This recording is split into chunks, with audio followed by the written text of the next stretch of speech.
नमस्कार, आप देख रहे हैं लोकायुक्त न्यूज। मैं आपके साथ अक्षिता मौर्य।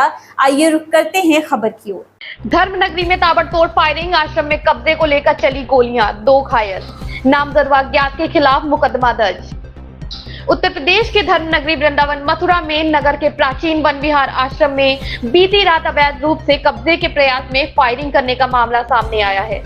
घटना में आश्रम में रह रहा एक युवक गोली लगने से घायल हुआ है। आश्रम के पैरोकार की शिकायत पर पुलिस ने मुकदमा दर्ज कर जांच पड़ताल शुरू कर दी है।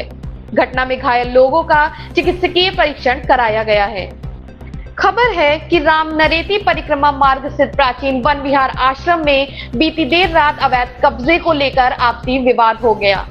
बताया जाता है कि रात्रि करीब आधा दर्जन लोग आश्रम वन विहार में कब्जे का प्रयास करने के लिए बाउल बाउंड्री फांदकर अंदर प्रवेश कर गए और आश्रम पर कब्जा करने का प्रयास करते हुए फायरिंग करने लगे। बचाव में आश्रम में रह रहे संतों ने भी ईंट पत्थर फेंकना शुरू कर दिया, जिससे जहां हमलावर भी घायल हो गए। वहीं फायरिंग में आश्रम में रह रहा अभिषेक परिहार पैर में गोली लगने से घायल हो गया, जिन्हें सूचना पर पहुंची पुलिस उपचार के लिए संयुक्त जिला अस्पताल ले जाया गया।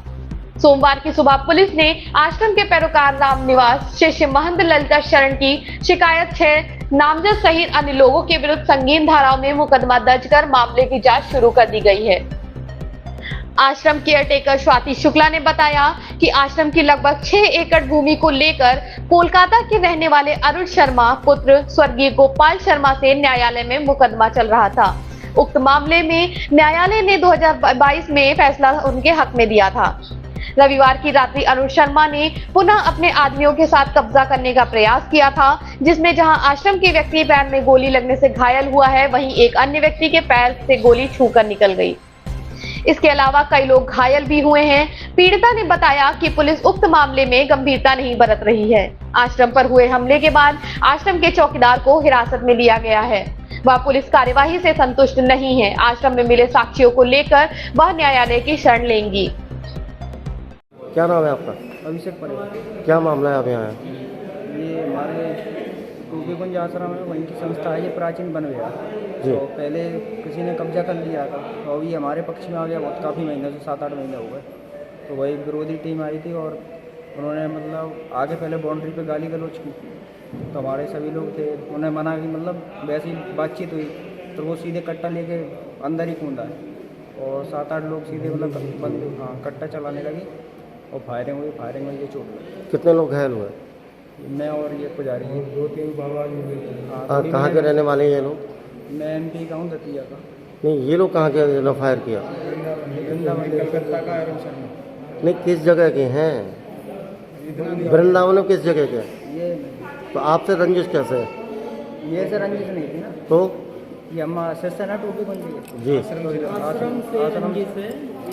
आश्रम है, वन विहार आश्रम है जी, जिसकी आप केयर टेकर हो, आपकी देख रेख की उनमें काम होती है। वहाँ पर क्लास को गोली चली है जी। आश्रम का एक व्यक्ति गोली लगने से घायल भी हुआ है और बता रहे एक को गोली छूकर भी निकल गई। क्या जी। पूरा मामला है और कौन लोग थे जिन्होंने गोली चलाई है? जी, गोली चलाने वाले जो हमसे चकबंदी में मुकदमा हार गए 2 साल पहले ही, पीछे प्रीवियस में वो हमसे मुकदमा हार गए। उनका नाम है अरुण सन ऑफ गोपाल शर्मा। वो हमसे मुकदमा हार गए। ठीक है, मुकदमा हारने के बाद इस पोर्शन पे हाई कोर्ट का स्टे था। हम हाई कोर्ट की जजमेंट पे हम जीत गए और सिटी मजिस्ट्रेट साहब को ये कब्जा हमें दिलाना था। उन्होंने 12 मार्च को कंप्लायंस कराया 2024 को। ठीक है, उसके बाद में जब ये कल घटना हुई, घटना स्थल पे 20 से 25 राउंड फायरिंग हुई। ठीक है, और जस्ट बगल में पुलिस चौकी है। तब फायरिंग होती तब यहाँ पर थी आप? नहीं, मैं कथा के लिए बाहर थी और मेरी कथा को मैं ड्रॉप करके आई हूँ। से जानकारी मिली? हाँ जी, तो मैं कथा को ड्रॉप करके मॉर्निंग 6:30 को पहुँची हूँ मैं यहाँ दिल्ली टू वृंदावन आई हूँ। जब पुलिस चौकी के बगल में ही ये घटना घटी, 20 राउंड फायरिंग हुई, तब तक पुलिस नहीं आई। जैसे वो गायब हो गए तैसे इमीडिएट पुलिस पूरी फोर्स लेके मेरे आश्रम में आ गई। कैसे? और जहाँ पे गोली चली, जहाँ पे मारा मारी हुआ, जहाँ पे हमारे संत महात्मा घायल हुए, उस जगह का निरीक्षण करना चाहिए। तो SHO साहब हमारे जो आश्रम है, जो हमारी आश्रम में कमरे हैं जहाँ श्री जी ठाकुर जी के भोग प्रसादी बनती, उस कमरे में जा रहे हैं, वहाँ का निरीक्षण कर रहे हैं, जिसका वीडियो हमारे पास है। और उसके बाद में जिस बच्चे को गोली लगी उसको पूरा प्रेम मंदिर का परिक्रमा करा के 100 सैया लेके जा रहे हैं। और इसके पहले जिन व्यक्तियों ने हमारे आश्रम में हमला किया, उन व्यक्तियों का 100 सैया में पहले ही इन्होंने ट्रीटमेंट करवा दिया। इसका मैं फुटेज माननीय योगी आदित्यनाथ जी से निवेदन करती हूँ, अगर इस तरह का उत्तर प्रदेश में शासन प्रशासन कार्य कर रहा है और पुलिस के ऊपर कोई कार्रवाई नहीं हो रही है और पुलिस के ऊपर अगर किसी का कंट्रोल बिल्कुल नहीं है। तो साधु संत का समाज का ये बोलते साधु संतों के ये लिए हम सरकार में बैठे, तो साधु संत कहाँ सेफ हैं? कल इन्होंने इनको गोली मारी, कल मुझे भी मार देंगे। जब आप आसन से केस जीत चुकी हैं, तो फिर लोगों को रात में क्या आने की आवश्यकता पड़ी जो रात में आए? भू माफिया, अवैध कब्जा, योगी जी जैसे आप नारा लगाते हैं ना, अवैध कब्जा, भू माफिया, इन लोगों पे संज्ञान लगाइए। और सीओ सदर कह रहे हैं कि जब हम ताला मार दिए तो आप ताला कैसे खोल दिए? मैं ये जानना चाहती हूँ सीओ सदर से कि सीओ सदर हैं कौन कि मेरे प्राइवेट प्रॉपर्टी में वो किसी कहीं भी आके ताला मार देंगे? सिटी मजिस्ट्रेट ने ऑर्डर का पोजीशन करके हमें दिया हुआ है, और सीओ कभी आ जाएंगे, कभी एसएचओ आ जाएंगे, कभी भी हमारे प्रॉपर्टी में कोई ताला कैसे लगा सकते हैं? ये है कौन? क्या माननीय सर्वोच्च न्यायालय के आदेश की अवहेलना करने का इन्होंने कसम खाया है?